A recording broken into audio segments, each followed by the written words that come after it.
Hi everyone, I've got some voice back, so I am going to try a voiceover today. It's been a while. So as you know, my colour correcting tinted moisturiser is already on. I put that on as part of my skincare routine, so it's been there for probably 20 minutes or so and adapted to the colour of my skin nicely, just minimising the redness that would otherwise be showing through. This is my Make Sense foundation, the original Make Sense foundation.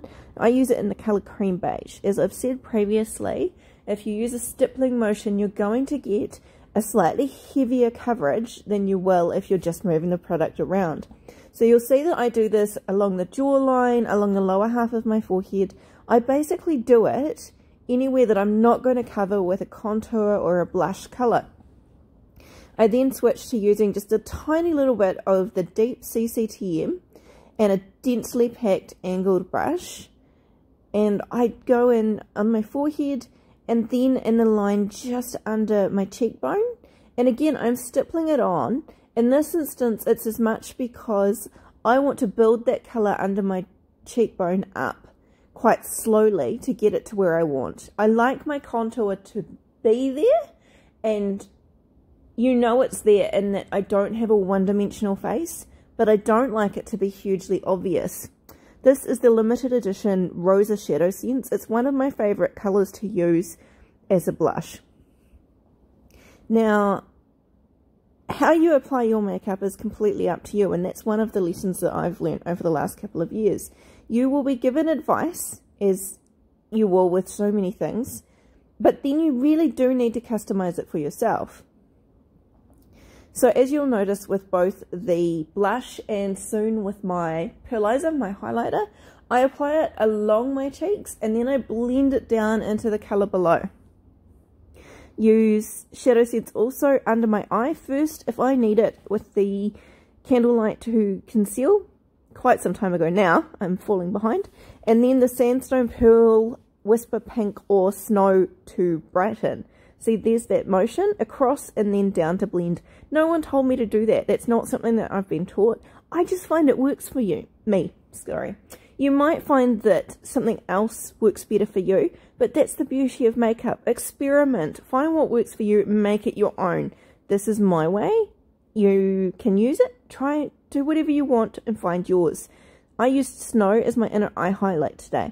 You'll often see people do this step last, but I will sometimes do it first, depending on the look I'm going for and whether I can get away with it, because then I can save one makeup brush. That's one less makeup brush for me to clean each Sunday, and when you're using a minimum of 2 each day, that will add up across the week. Smoked topaz in my brows. Other options are garnet, rustic brown, and mocha java in particular, or we do have our Brow Sense product as well.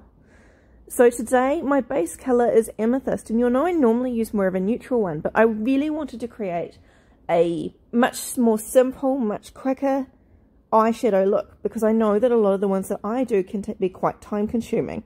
They're not necessarily difficult, but they do take more time and they're a bit more fussy. You need to blend a lot more carefully.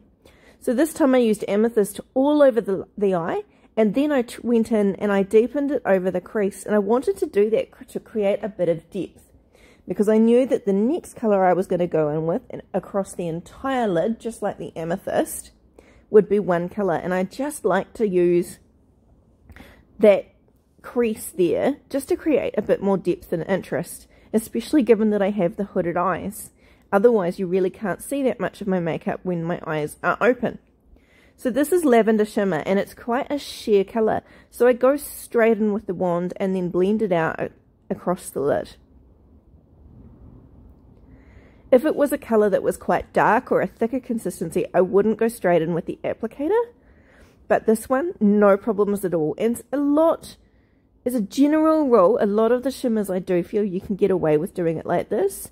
A glitter or a matte colour, I feel like sometimes you need to be a little bit more careful, or you'll end up with either way too much or you won't get the perfect application, which is what I want every day. I'm a fusspot and I'm proud of it. So Undersense is an optional. I struggle because to be able to film, to be at the right angle to film, it means that I get in my own light in the morning. and it was frustrating me on this particular day. Anyway, Undersense is an optional primer. It helps to condition your lashes. It has an ingredient in it called Capixyl, and Capixyl will help grow your lashes up to 46% in 4 weeks. That's incredible. I have been using these two products together, this and the mascara, since October last year, and the difference I've noticed, they look amazing when I use the primer under the mascara. The mascara is incredible, don't get me wrong. I had never found a decent mascara before this one. I have not got particularly short lashes. I am quite lucky there, but the flip side means that I was forever getting mascara marks on my glasses. Now, I can tell you that's extremely frustrating. I haven't had it once since I've had this volume intense mascara. I was wearing the water resistance on this particular day, and I always wear the black. We do also have black, brown, and some coloured mascaras, and you can check those out on my website if you'd like to. SeneGence.com/creatingconfidence with Michelle. And I have learnt that I find it's a lot easier to do my bottom lashes first and then my top lashes, because what that does is it means that I'm less likely to get mascara on my lid when I'm doing my lower lashes if I do them first. That's some advice I learnt from a Sene sister, and it has changed my mascara game. I know it sounds like I'm exaggerating, but I promise you I'm not. I loved this look. I hope that you enjoy it as it's a bit simpler than normal and a bit quicker. Hope you have a great day, and I'll see you next time.